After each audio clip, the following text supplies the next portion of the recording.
Olá, tudo bom? Seja bem-vindo a mais um vídeo da série Vida e Ensinamentos dos Profetas. Hoje vamos ter o quarto vídeo dessa série. Nós já tivemos um sobre o profeta Joseph Smith, o profeta Brigham Young, John Taylor e hoje teremos Wilford Woodruff. Então vamos ter aprender, poder ouvir aqui a vida e ministério do presidente Wilford Woodruff. Vai ser algo bem especial, espero que você goste. Esse é um conteúdo um pouco mais extenso, né? E não tem comentários, tá? Eu não faço comentários, apenas estou lendo aqui um resumo da vida desses profetas para que fique disponível aí, caso alguém queira ouvir e aprender um pouco mais. Temos também outros vídeos aqui no canal, né? Que é o Livro de Mórmon comentado. Vamos ter outras séries também disponibilizadas no canal. Convido você a seguir nas redes sociais, Instagram, Facebook, o Caminho do Discipulado, tá? Onde você pode acompanhar outros conteúdos. E muito obrigado por estar comigo mais uma vez aqui para podermos aprender sobre a vida e ministério dos profetas.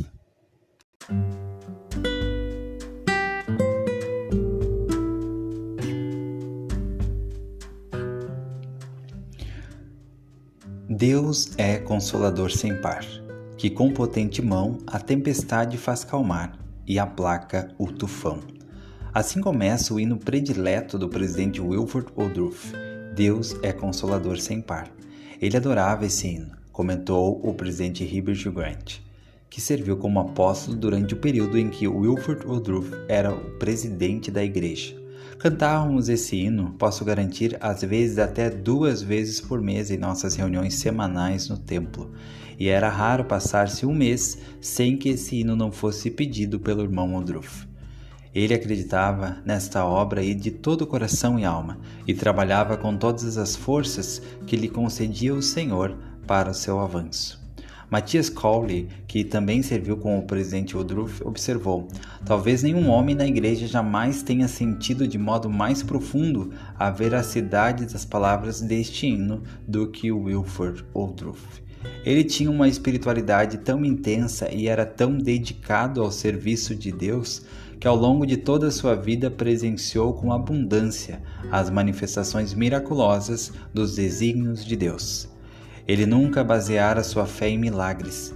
Eles meramente confirmavam as crenças que ele tinha no fundo do coração e apoiavam suas ideias relativas aos ensinamentos das Escrituras Sagradas. Como o presidente Grant e o irmão Cowley observaram, o hino favorito do presidente Woodruff ilustra bem sua vida. Descreve também o progresso que ele testemunhou em A Igreja de Jesus Cristo dos Santos dos Últimos Dias. O hino continua: profundas minas ocultou, de ricos mananciais, e seu desejo proclamou dos altos pedestais. Ó santos, vos encorajai, as nuvens de aflição serão promessas do bom Pai, tesouros de perdão.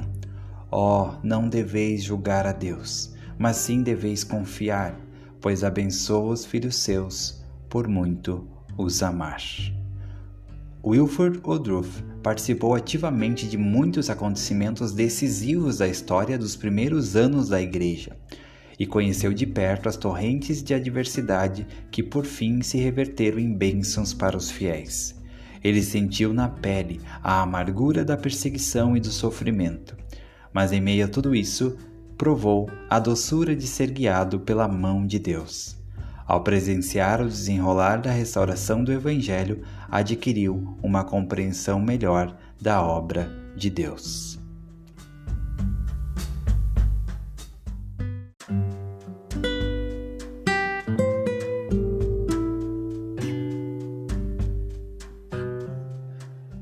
Infância e juventude de Wilford Woodruff, um alicerce seguro lançado no lar. Wilford Woodruff nasceu em 1º de março de 1807 em Farmington, Connecticut, filho de Alpec Woodruff e Beolau Thompson Woodruff. Quando ele tinha 15 meses de idade, sua mãe morreu de febre infecciosa.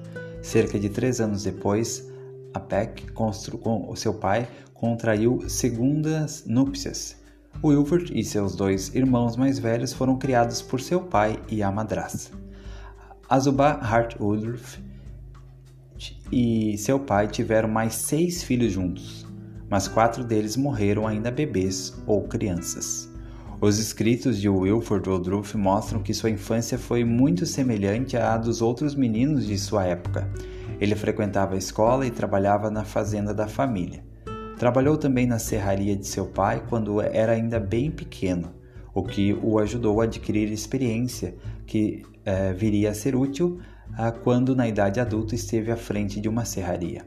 Um de seus passatempos preferidos era pescar, e ele e seu irmão sempre pescavam truta no rio que passava perto do negócio de seu pai. Ele amava sua família e tinha profundo respeito por seus pais. Com admiração e gratidão, descrevia seu pai como um homem vigoroso que sempre trabalhava muito, e alguém de grande caridade, honestidade, integridade e verdade. Lembre-se também de como os ensinamentos religiosos de sua madrasta o ajudaram a buscar a igreja verdadeira do Senhor. Mesmo ao envelhecer, muitas de suas maiores alegrias estavam ligadas a seus pais e irmãos. Ele filiou-se à igreja no mesmo dia que seu irmão Rasmon. Rejubilou-se quando conseguiu ensinar e batizar seu pai e sua madrasta e os demais familiares. Posteriormente, providenciou as ordenanças do templo para sua mãe, um grande privilégio que, segundo ele, bastou para compensar todas as dificuldades da vida.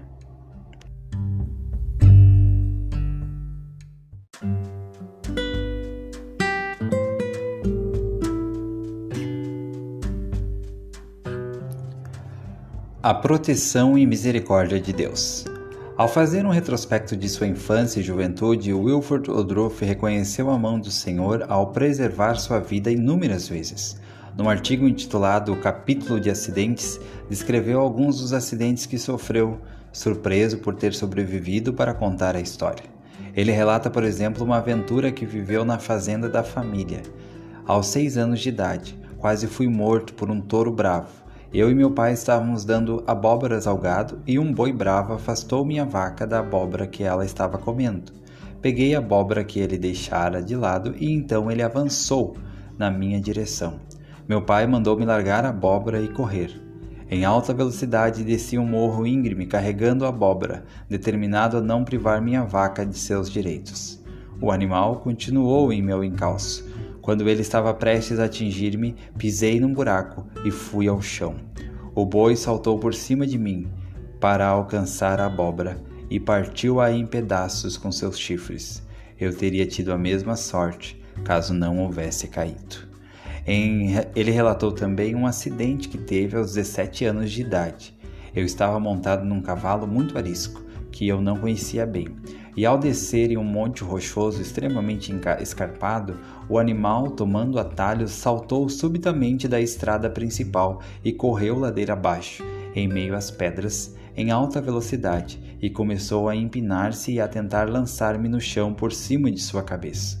Contudo, segurei-me no alto de seu pescoço, agarrado tenazmente às suas 2 orelhas, na expectativa de ser arremessado violentamente a qualquer momento contra as rochas. Enquanto ele estava nessa posição comigo em seu pescoço, sem rédeas para guiá-lo, a não ser suas orelhas, ele desceu o morro a toda velocidade, até deparar-se com uma rocha e cair por terra. Fui jogado acima de sua cabeça e das rochas, a quase 5 metros de distância, e cheguei ao chão em pé, o que me salvou a vida, pois se eu houvesse caído em qualquer outra posição, teria morrido na hora. Mesmo na posição que parei, o impacto deu-me a impressão de que meus ossos eram de bambu. Quebrei a perna esquerda em 2 lugares e desloquei ambos os tornozelos no choque, e o cavalo quase passou por cima de mim ao tentar levantar-se. Meu tio, Titus Woodruff, que presenciara a queda, foi procurar ajuda e levou-me para sua casa. Fiquei deitado das 14 às 22 horas sem tratamento médico. Finalmente, meu pai chegou, trazendo o Dr. Swift, de Farmington, que cuidou dos meus ossos, engessou minhas pernas e levou-me em sua carruagem até a casa do meu pai, a 12 quilômetros dali. Sofri muito, mas fui bem tratado, e 8 semanas depois eu já estava na rua, usando muletas. A vida de Wilford Woodruff continuou a ser poupada, apesar dos acidentes frequentes, até mesmo na fase adulta. Aos 41 anos de idade, fez um resumo de seus infortúnios, expressando gratidão pela mão do Senhor que o preservou. Ele disse: "Quebrei ambas as pernas, uma delas em 2 lugares, ambos os braços, o externo e 3 costelas, e já desloquei ambos os tornozelos. Afoguei-me, congelei-me, queimei-me e fui mordido por um cão raivoso. Estive sob 2 rodas hidráulicas em pleno funcionamento. Tive várias doenças graves e provei veneno nas suas piores formas. Fui lançado numa pilha de destroços ferroviários. Por pouco não fui atingido por balas e escapei por um triz de dezenas de outros acidentes. Acho miraculoso que com todas as contusões e ossos quebrados ao longo dos anos eu não seja coxo, mas tenha na verdade conseguido realizar os trabalhos mais difíceis, viver nas condições mais ingratas e fazer as viagens mais penosas. Muitas vezes andei 60, 80 e certa feita 100 quilômetros num único dia. Fui envolvido pela proteção e misericórdia de Deus, e minha vida até agora foi preservada. Por essas bênçãos agradeço ao Pai Celestial de todo o coração, orando para que o restante de meus dias sejam passados a seu serviço e na edificação de seu reino."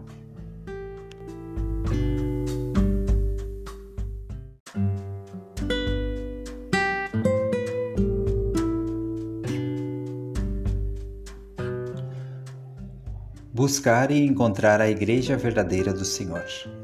Wilford Woodruff era ainda jovem quando pela primeira vez teve o desejo de servir ao Senhor e aprender sobre ele. Ele disse: "Desde pequeno minha mente preocupava-se com assuntos ligados à religião. Contudo, ele preferiu não entrar para nenhuma igreja. Na verdade, estava determinado a encontrar a verdadeira Igreja de Jesus Cristo.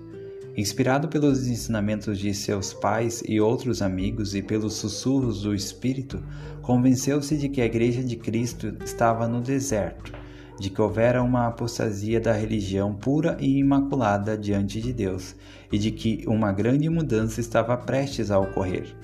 Ele ficou particularmente motivado ao ler os ensinamentos de um homem chamado Robert Mason, que profetizara que Wilford viveria o bastante para saborear o fruto do Evangelho restaurado. Anos depois, por achar que outros santos dos últimos dias poderiam beneficiar-se com suas experiências pessoais, o presidente Wilford Woodruff contava com frequência a história de sua busca da verdade. Ele relatou: "Eu não consegui achar nenhuma denominação cujas doutrinas, fé ou prática estivessem em harmonia com o Evangelho de Jesus Cristo ou com as ordenanças e dons ensinados pelos apóstolos. Embora os ministros de sua época ensinassem que a fé, os dons, as graças, os milagres e as ordenanças existentes na época dos santos do passado tivessem cessado e não fossem mais necessários, eu não acreditava que isso fosse verdade. A meu ver, essas coisas tinham cessado em virtude da descrença dos filhos dos homens. Eu acreditava que os mesmos dons, graças, milagres e poder se manifestariam numa época da história como em outra, sempre que Deus tivesse uma igreja na terra, e que a igreja de Deus seria restabelecida na terra e que eu viveria para vê-lo. Esses princípios fixaram-se em minha mente ao ler o Velho e o Novo Testamento. Orando fervorosamente para que o Senhor me mostrasse o certo e o errado e me levasse ao caminho da salvação, sem dar atenção às opiniões dos homens. E os sussurros do Espírito do Senhor, no espaço de 3 anos, ensinaram-me que Ele estava prestes a estabelecer sua igreja e reino na terra nos últimos dias. Minha alma sentia-se atraída por essas coisas", disse ele. "No início de minha vida adulta, eu orava dia e noite para viver o bastante para ver um profeta. Eu estava disposto a viajar 1000 quilômetros se necessário para ver um profeta ou um homem capaz de ensinar-me as coisas que eu lia na Bíblia.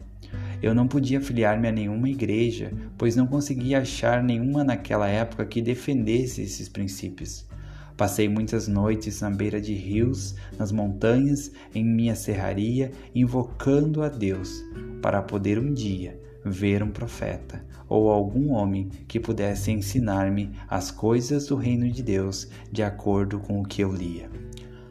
A busca de Wilford Woodruff chegou ao fim quando ele estava com 26 anos de idade. Em 29 de dezembro de 1833, ouviu um sermão preferido pelo elder Zera Pulsifer, um missionário santo dos últimos dias.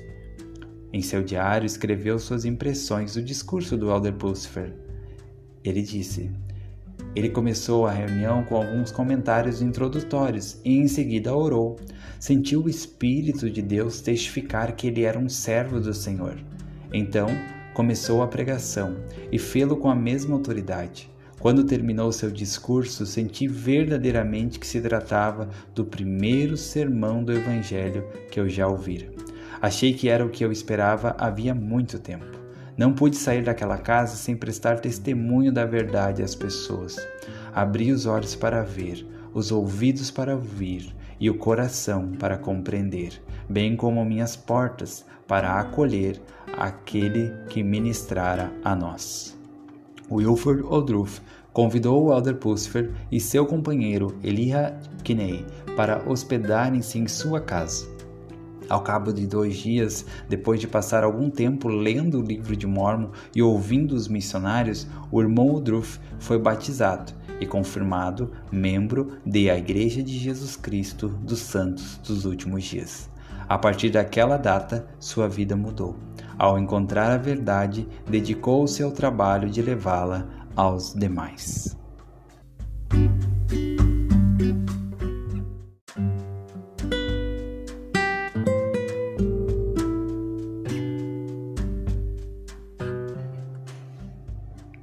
O desejo de proclamar o Evangelho.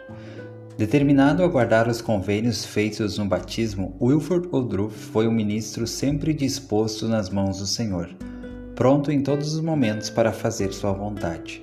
No fim de 1834, ele sentiu o desejo de proclamar o Evangelho e recebeu o chamado para servir no sudeste dos Estados Unidos. Ele sabia que provações o aguardavam e que havia riscos de vida durante as viagens, mas achou forças em seu testemunho e sua fé. Posteriormente contou: eu sabia que o evangelho restaurado pelo Senhor a Joseph Smith era verdadeiro e de tão grande valor que eu desejava levá-lo às pessoas que não o conheciam. Era algo tão bom e simples que me parecia possível fazer as pessoas crerem nele. Quando começou sua primeira missão, Wilford Woodruff era um sacerdote recém-ordenado ao sacerdócio arônico. Seu companheiro, que fora ordenado elder, ficou com ele em meio às primeiras tribulações da missão, mas logo se desanimou e voltou para casa em Kirtland, Ohio. Sozinho, numa terra desconhecida, Wilford orou pedindo ajuda e continuou a realizar o trabalho missionário, atravessando pântanos e brejos. Por fim, chegou à cidade de Memphis, Tennessee, cansado e faminto. Em sua primeira experiência missionária lá, dirigiu-se a um grande grupo de pessoas. Ele relatou: fui à melhor taverna ou estalagem das redondezas administrada pelo Sr. Josiah Jackson. Disse-lhe que eu era um forasteiro e não tinha dinheiro. Perguntei-lhe se poderia passar uma noite ali. Ele perguntou-me qual era a minha atividade profissional. Respondi que era um pregador do Evangelho. Ele riu e disse que não parecia muito um pregador. Não lhe tirei a razão, pois todos os pregadores que ele já conhecera andavam em belos cavalos ou carruagens de luxo, bem vestidos e com salários elevados, e por nada neste mundo percorreriam a pé quase 300 quilômetros na lama para salvar o povo. O proprietário quis brincar um pouco e disse que me hospedaria se eu pregasse. Ele desejava ver se eu era capaz. Devo confessar que a essa altura entrei no jogo e supliquei para não pregar. Quanto mais eu insistia para não pregar, mais determinado o Sr. Jackson parecia. Sentei-me numa grande sala para jantar. Antes de terminar, o recinto começou a encher-se de algumas pessoas mais abastadas e elegantes da cidade, vestidas com seda e outros tecidos finos, ao passo que a minha aparência era o que se pode imaginar depois de uma longa viagem pela lama. Quando acabei de comer, a mesa foi levada para outra sala, passando acima da cabeça das pessoas que já estavam presentes. Fui conduzido a um canto da sala, num púlpito que tinha uma Bíblia, um inário e uma vela, cercado por cerca de 12 homens, com o proprietário no centro. Diante de mim havia cerca de 500 pessoas reunidas para ouvirem um sermão do Evangelho. Não para ouvirem um sermão do Evangelho, mas para se divertirem. Vocês gostariam de estar no meu lugar? Como se sentiriam na sua primeira missão, sem companheiro nem amigos, caso fossem chamados para pregar a uma congregação dessas? Contudo, foi um dos momentos mais agradáveis da minha vida, ainda que eu preferisse ter tido companhia naquele momento. Li um hino e pedi às pessoas que cantassem. Ninguém queria cantar uma única palavra. Eu disse-lhes que não tinha o dom da música, mas que com o auxílio do Senhor eu iria orar e pregar. Ajoelhei-me para orar, e os homens à minha volta ajoelharam-se também. Orei ao Senhor para que me conferisse o seu Espírito e me mostrasse o coração das pessoas. Prometi ao Senhor em meu coração que transmitiria à congregação tudo o que ele me concedesse. Levantei-me e falei por 1h30. Foi um dos melhores sermões da minha vida. A vida das pessoas foi aberta na minha mente e falei-lhes de seus atos iníquos e da recompensa que receberiam. Os homens que estavam à minha volta ficaram profundamente envergonhados. 3 minutos depois de eu terminar, eu era a única pessoa na sala. Em seguida, mostraram-me uma cama que ficava num quarto ao lado de uma grande sala, onde estavam alguns dos homens a quem eu acabara de pregar. Eu consegui ouvir a sua conversa. Um homem disse que gostaria de saber como aquele rapaz mormon tinha conhecimento de acontecimentos do passado dele. Em pouco tempo começaram a debater sobre um ponto doutrinário. Um deles sugeriu que me chamassem para decidir a questão. O proprietário disse: "Não, basta por hoje." Na manhã seguinte tomei um bom jejum. O proprietário disse que eu voltasse a passar pela cidade. Se eu voltasse a passar pela cidade, poderia hospedar-me em seu estabelecimento o tempo que eu desejasse. Em novembro de 1836, Wilford Woodruff terminou sua missão no sudeste dos Estados Unidos. Registrou em seu diário que em 1835 e 1836 viajara 15.688 quilômetros, realizara 323 reuniões, organizara 4 ramos da igreja, batizara 70 pessoas, confirmara 62, realizara 11 ordenações ao sacerdócio, curara 4 pessoas pela imposição de mãos e fora salvo da mão de 6 turbas diferentes. Foi ordenado elder em junho de 1835 e 70 em maio de 1836. Quando o elder Woodruff voltou para Kirtland, viu que muitos membros da igreja tinham caído em apostasia e estavam conspirando contra o profeta Joseph Smith. Na época da apostasia em Kirtland, disse ele, posteriormente, Joseph mal tinha como saber ao conhecer alguém, exceto por revelação do Espírito, se era um amigo ou inimigo. A maioria dos líderes estava opondo-se a ele. Mesmo em meio às trevas, Wilford Woodruff permaneceu leal ao profeta e fiel à sua determinação de pregar o Evangelho. Foi chamado primeiro Quórum dos 70 e nessa posição continuou a testificar da verdade, viajando a conferências da área. Depois de uma estada de menos de 1 ano em Kirtland, seguiu um sussurro do Espírito para servir como missionário de tempo integral nas Ilhas Fox, na costa do estado de Maine. Ele relatou: "O Espírito de Deus disse-me, escolha um companheiro e siga imediatamente para as Ilhas Fox.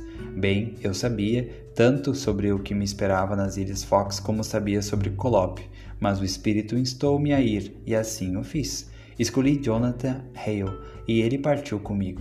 Expulsamos alguns demônios lá, pregamos o Evangelho e realizamos alguns milagres. Fiz um bom trabalho na Ilha Fox. Quando os elders Woodruff e Hale chegaram às Ilhas Fox, encontraram lá um povo que ansiava pela antiga ordem das coisas. Posteriormente ele escreveu: sem querer vangloriar-me, digo que batizei mais de 100 pessoas lá."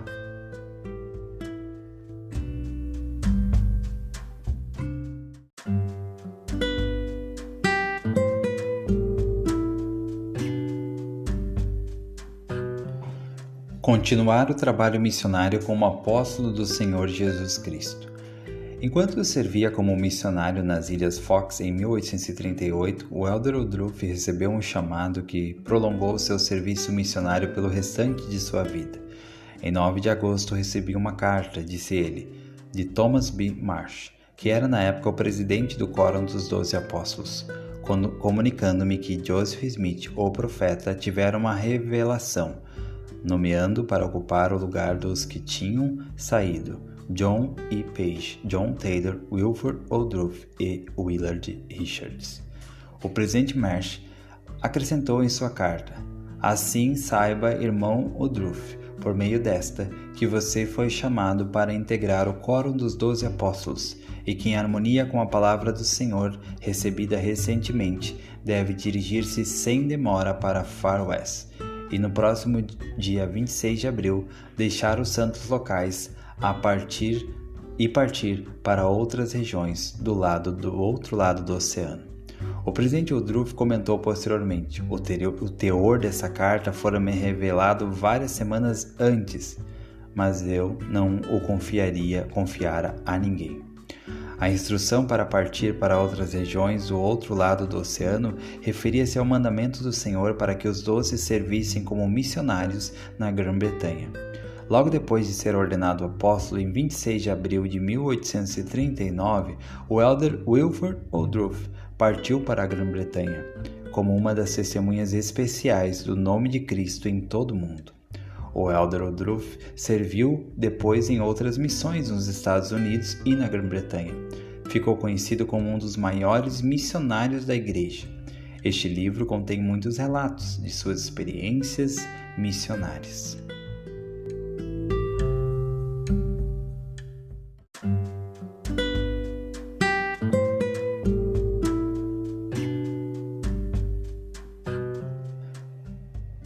Ajudar na coligação dos santos. Hoje em dia, os santos dos últimos dias são incentivados a edificar o reino de Deus na área em que residem, fortalecendo assim a igreja no mundo inteiro. Nos primeiros anos da igreja, os missionários santos dos últimos dias incentivavam os recém-conversos a emigrarem para a sede da igreja, fosse em Kirtland, Ohio, Jackson County, Missouri, Nauvoo, Illinois ou Salt Lake City, Utah. Cerca de 2 anos depois do martírio de Joseph e Hyrum Smith, os santos foram forçados a deixar suas propriedades em Nauvoo e estabelecer um povoamento temporário em Winter Quarters, Nebraska. O elder Woodruff, que estava servindo como missionário na igreja, voltou para o corpo principal da igreja. Ao sair de Winter Quarters, ajudou a conduzir os santos em sua emigração mais conhecida, a jornada pelas planícies e montanhas dos Estados Unidos, rumo à sua terra prometida, no Vale do Lago Salgado. Como parte da primeira companhia de pioneiros, ele transportou o presidente Brigham Young, que adoeceu no último trecho da viagem. O elder Woodruff estava presente quando o presidente Young se levantou da cama no carroção, olhou a terra diante deles e proclamou: basta, esse é o lugar certo, sigamos em frente. O elder Woodruff continuou a ajudar os santos a partirem para a terra prometida. Numa de suas missões, ele e sua família passaram 2 anos e meio no Canadá e no Nordeste dos Estados Unidos, ajudando os membros da igreja a emigrarem para o Vale do Lago Salgado. Ele estava com o último grupo de santos que teve a experiência abaixo e que mostra sua sensibilidade aos sussurros do Espírito. Ele relatou: vi um barco a vapor prestes a zarpar. Fui até o capitão e perguntei quantos passageiros ele tinha a bordo. 350. Poderia levar mais 100? Sim, ele disse. Eu estava prestes a dizer-lhe que desejávamos embarcar, mas o Espírito disse-me: não embarque nesse navio, nem você, nem os demais santos. Muito bem, pensei. Eu já aprendera lições sobre a voz mansa e delicada. Não seguimos viagem naquele navio, mas esperamos o da manhã seguinte. 30 minutos depois de sua partida, o barco incendiou-se. Ele tinha cordas em vez de correntes metálicas para a direção, assim não foi possível voltar para o porto. Era uma noite escura e ninguém se salvou. Se eu não tivesse obedecido à influência daquele monitor dentro de mim, estaria entre os mortos com o restante da companhia de santos.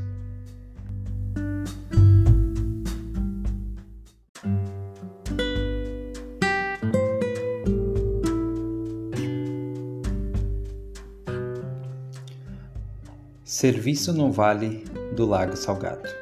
Depois do estabelecimento dos santos no Vale do Lago Salgado, os deveres do Elder Woodruff mudaram.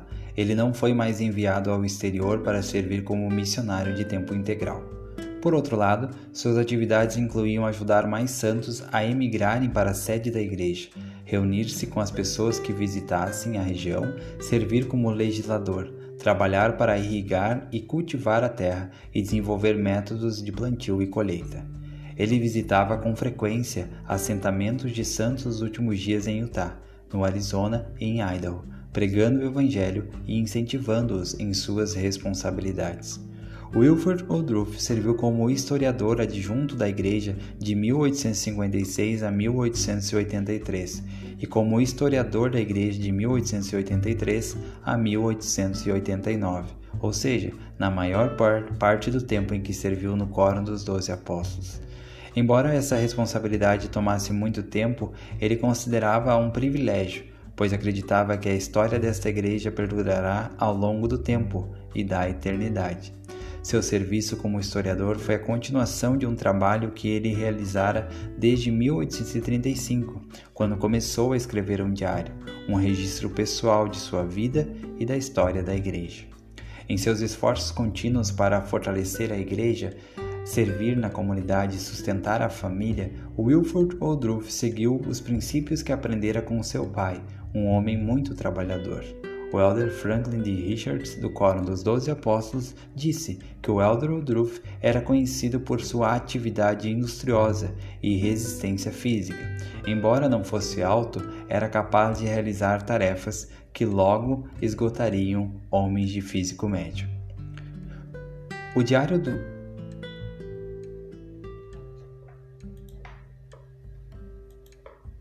do Elder Woodruff é cheio de páginas que descrevem dias longos de trabalho árduo. Certa vez ele relatou uma experiência na qual, aos 67 anos de idade, subiu numa escada de 3 metros de altura com seu filho Azael para colher pêssegos numa árvore.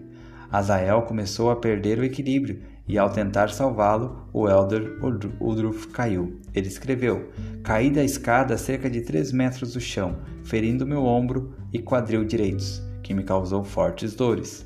O Azael não se machucou muito, senti muita dor e incômodo a noite toda.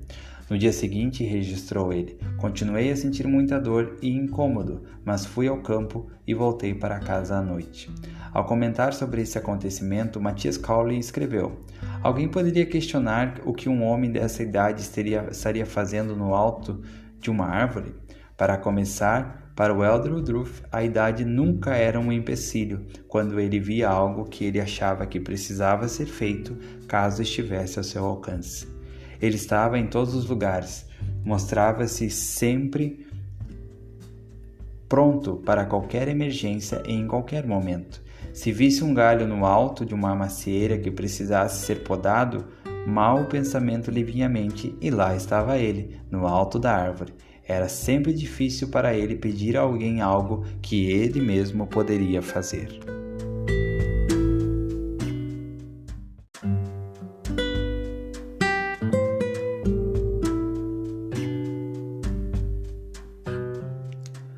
A construção de templos e o trabalho do templo. Sempre que os santos permaneciam muito tempo num local centralizado, construíam um templo. Assim fizeram em Kirtland, em Nauvoo e finalmente em Salt Lake. Ao procederem dessa forma, seguiam a revelação do Senhor ao profeta Joseph Smith.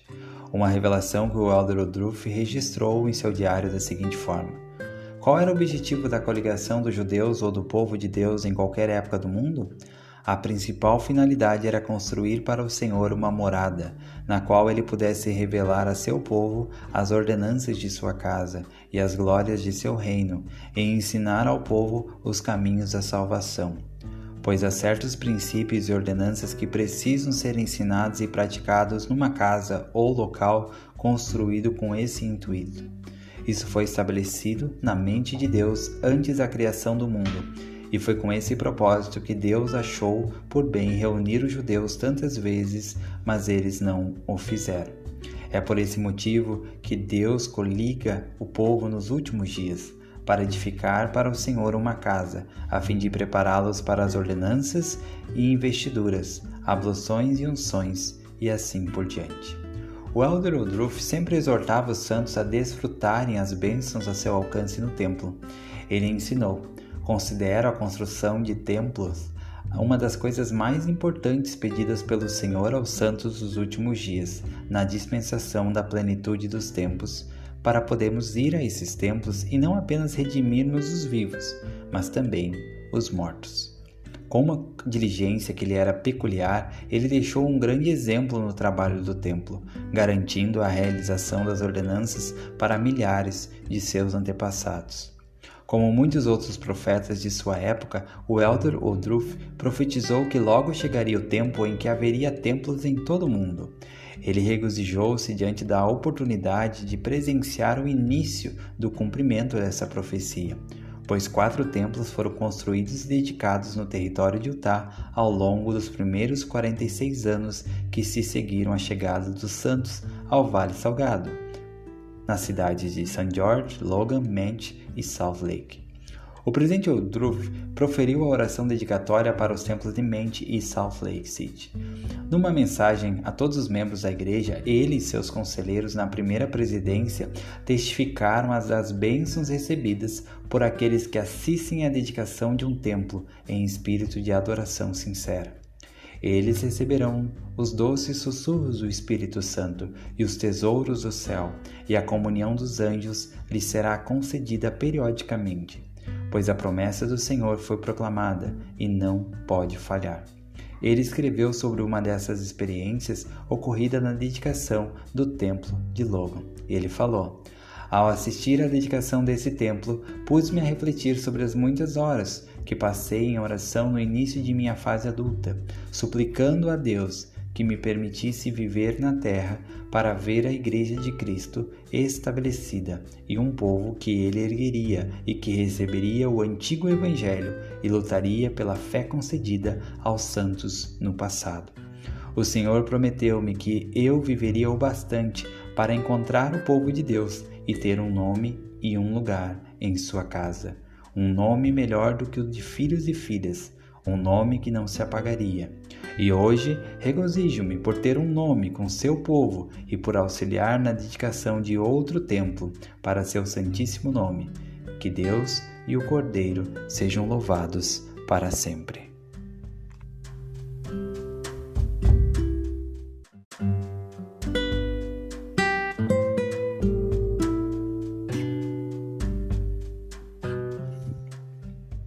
O serviço de Wilford Woodruff como presidente da igreja. Quando o presidente John Taylor morreu em 25 de julho de 1887, o Coro dos 12 Apóstolos tornou-se o corpo governante da igreja, com o presidente Woodruff como autoridade presidente. Sentindo o fardo de liderar a igreja inteira, o presidente Woodruff registrou os seguintes pensamentos em seu diário: isso me coloca numa situação bastante peculiar, uma situação que nunca almejei em toda a minha vida, mas pela providência de Deus ela foi-me confiada, e oro a Deus, meu Pai Celestial, que me auxilie a estar à altura. É uma posição elevada e de responsabilidade para qualquer homem que requer grande sabedoria. Nunca achei que viveria mais que o presidente Taylor, mas foi o que aconteceu. Posso dizer apenas: maravilhosos são os teus caminhos, ó Senhor Deus Todo-Poderoso, pois por certo escolheste as coisas fracas deste mundo para realizar a tua obra na terra. Que teu servo, Wilford, seja preparado para tudo o que lhe aguarda na terra e que tenha o poder para realizar tudo o que lhe ordenar o Deus do céu. Peço essa bênção ao Pai Celestial em nome de Jesus Cristo, o Filho do Deus vivo. O presidente Woodruff foi apoiado como presidente da Igreja de Jesus Cristo dos Santos Últimos Dias em 7 de abril de 1889. Foi o 4º presidente da Igreja nesta dispensação.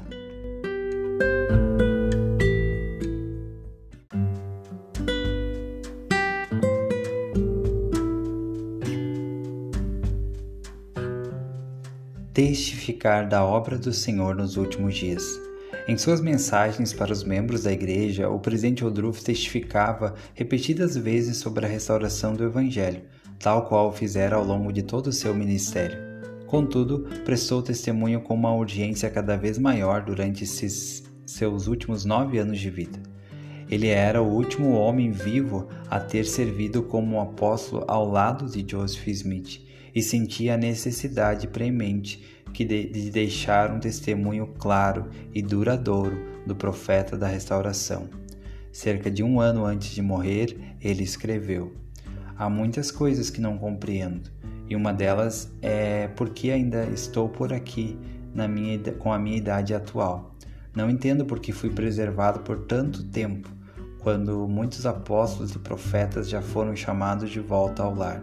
Sou o único homem ainda vivo que recebeu a investidura das mãos do profeta Joseph Smith. Sou o único homem ainda vivo que estava com os 12 apóstolos quando ele lhes confiou o reino de Deus e lhes deixou o mandamento de levá-lo adiante. De pé, fez um discurso de 3 horas para nós a portas fechadas. O recinto parecia arder em chamas. Seu rosto estava claro como âmbar. Suas palavras nos atingiam como um relâmpago fulminante. Penetraram em cada parte de nosso corpo, do alto da cabeça à sola dos pés. Ele disse: Irmãos, o Senhor Todo-Poderoso selou sobre minha cabeça todo o sacerdócio, toda a chave, todo o poder, todo o princípio que pertencem à última dispensação da plenitude dos tempos e à edificação do reino de Deus. Selei sobre sua cabeça todos esses princípios, sacerdócio, apostolado e as chaves do reino de Deus. E agora vocês precisam estar preparados para levar este reino avante, ou serão condenados. Nunca me esqueci dessas palavras e nunca me esquecerei enquanto viver. Esse foi o último discurso que ele fez na vida. Pouco depois, foi assassinado e voltou em glória a seu lar celeste. Como presidente da igreja, o presidente Woodruff orientou os santos a buscarem e seguirem a orientação do Espírito Santo, serem fiéis a seus convênios, pregarem o Evangelho à sua volta e no exterior, serem honestos em suas responsabilidades materiais e diligentes no trabalho do templo e de história da família. Seus conselhos ecoam numa declaração que ele fez quando membro do Quórum dos 12, em que falou: ainda que sejamos bons, devemos empenhar-nos continuamente para aperfeiçoar-nos e melhorar.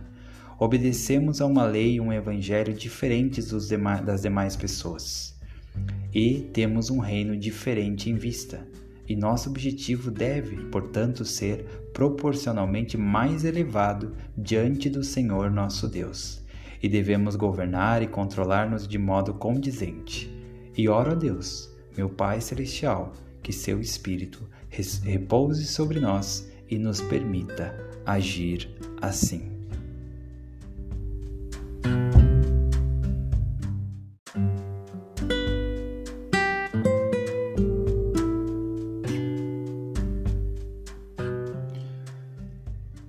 A proclamação do manifesto.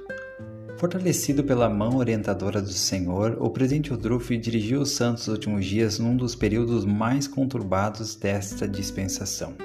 No final do século XIX, a Igreja continuava a praticar o casamento plural em obediência ao mandamento do Senhor dado ao profeta Joseph Smith. Contudo, o governo dos Estados Unidos aprovou nessa época leis que proibiam tal prática, com penas severas aos infratores, incluindo o confisco de propriedades da Igreja e a privação de direitos civis básicos aos membros da Igreja, como o voto. Esses acontecimentos também abriram a via legal para os processos contra os santos dos últimos dias que praticassem o casamento plural. A Igreja recorreu várias vezes, mas sem ganho de causa. Essas circunstâncias preocuparam muito o presidente Woodruff. Ele buscou a vontade do Senhor no assunto e, por fim, recebeu a revelação de que os santos dos últimos dias deveriam parar de iniciar casamentos plurais. Obedecendo ao mandamento do Senhor, emitiu o que veio a ser conhecido como o Manifesto, uma declaração inspirada que ainda hoje constitui a base da posição da Igreja no tocante ao casamento plural. Nessa declaração pública datada de 24 de setembro de 1890, ele afirmou sua intenção de submeter-se às leis do país. Também testificou que a Igreja parara de ensinar a prática do casamento plural. Em 6 de outubro de 1890, numa sessão da Conferência Geral, os Santos dos Últimos Dias aprovaram o anúncio de seu profeta, apoiando unanimemente a declaração de que ele estava plenamente autorizado, em virtude de sua posição, a expedir o manifesto.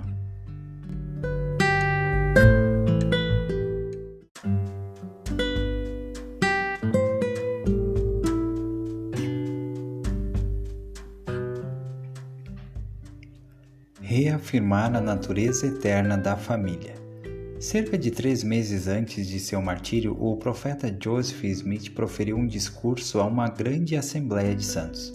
O elder Woodruff, que registrara uma síntese do discurso, disse que o profeta abordara um dos assuntos mais importantes e interessantes jamais apresentados aos santos.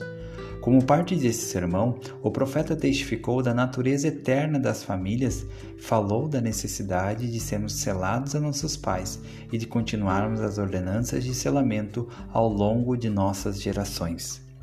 Este é o espírito de Elias, que redimamos nossos mortos e nos voltemos para eles, para nossos pais que já estão nos céus, e selemos nossos mortos, a fim de que ressurjam na primeira ressurreição.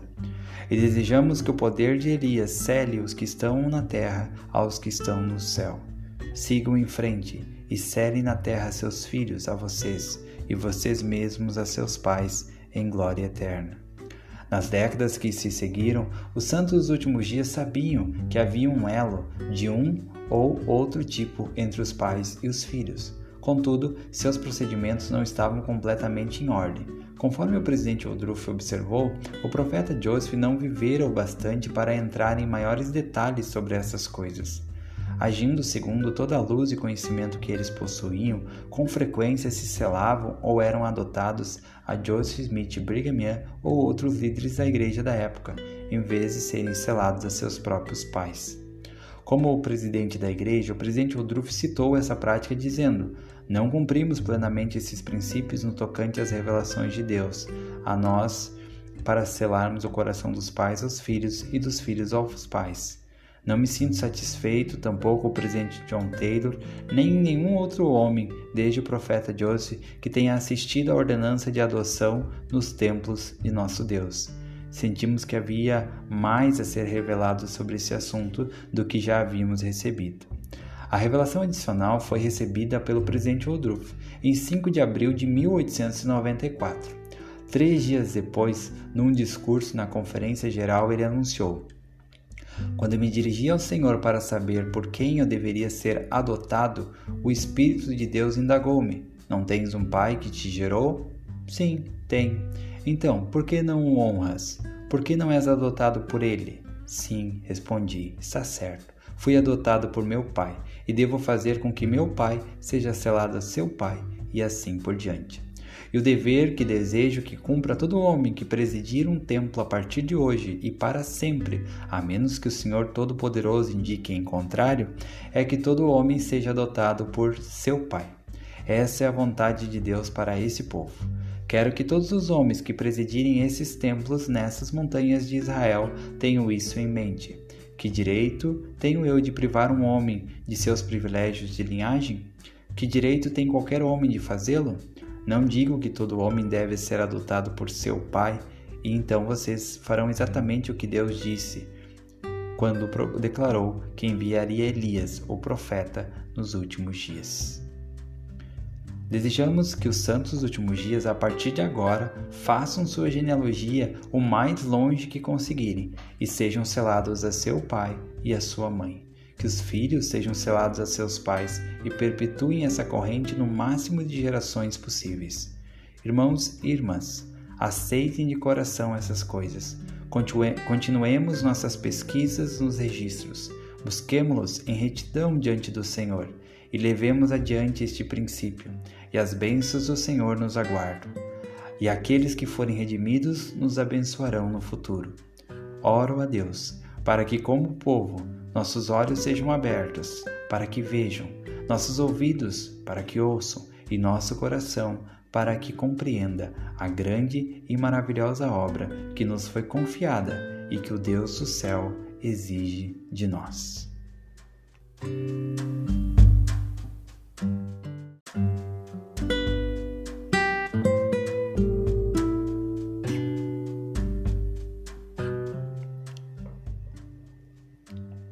Oração pelo profeta. Em 1º de março de 1897, os Santos Últimos Dias lotaram o tabernáculo de Salt Lake para comemorar os 90 anos do presidente Wilford Woodruff. Lá ouviram um hino novo, chamado Oração pelo Profeta. E Evan Stephens adaptara a melodia de um hino existente e escreveu uma nova letra para homenagear o amado profeta da igreja. A letra diz assim: Profeta, sempre a Deus em teu favor, rogamos paz te dê, conforto e amor, que o tempo ao transcorrer, sente ao quebrar, conserve a tua luz, sempre a brilhar. Rogamos, pois, ao Pai de coração, que forças tenhas tu para a missão, de nos guiar aqui neste viver, com a luz do céu que hás de receber. Pedimos hoje a Deus, com muito amor, e queira o Pai ouvir nosso clamor. Bênçãos do céu a ti venha ele dar, enquanto entre nós te conservar. 18 meses depois, em 2 de setembro de 1898, o presidente Wilford Woodruff faleceu, unindo-se enfim aos companheiros de ministério que o tinham precedido na morte.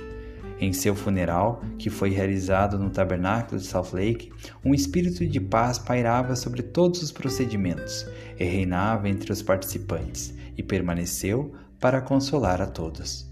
O interior do tabernáculo estava artisticamente decorado de branco, com arranjos florais abundantes e magníficos, e feixes de trigo e aveia.